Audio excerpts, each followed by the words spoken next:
La RDC ne participera pas à la conférence humanitaire de Genève prévue le 13 avril prochain.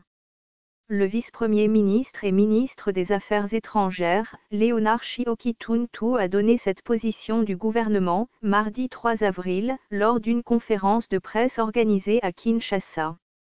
Il dit avoir notifié le secrétaire général des Nations Unies dans une correspondance en date du 31 mars dernier.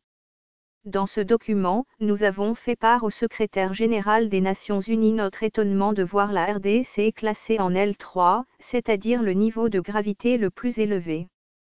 Catégorisation qui projette une image de catastrophe extrême et généralisée, a décrié Léonard Chioki-Tuntu. Selon lui, la situation humanitaire de la RDC est assimilée à certains pays du monde, où se déroulent des guerres à haute intensité engageant des armées de plusieurs pays avec des bombardements massifs et récurrents depuis de nombreuses années et accompagnés d'un effondrement de l'État.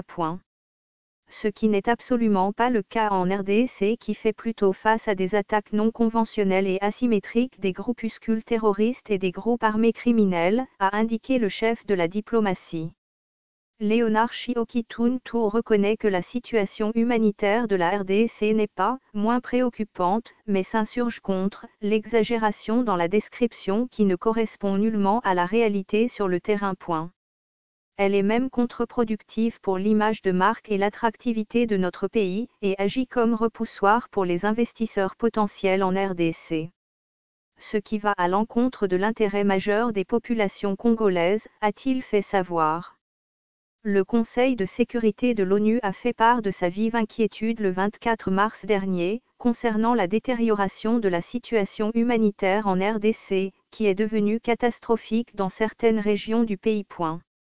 Les membres du Conseil se sont déclarés aussi profondément préoccupés par le nombre très élevé de personnes déplacées à l'intérieur du pays, qui a plus que doublé au cours de l'année écoulée et dépasse aujourd'hui les 4,49 millions, par la présence en RDC de 540 000 réfugiés et par le fait que plus de 714 000 réfugiés congolais se trouvent dans des pays voisins du fait de la poursuite des hostilités.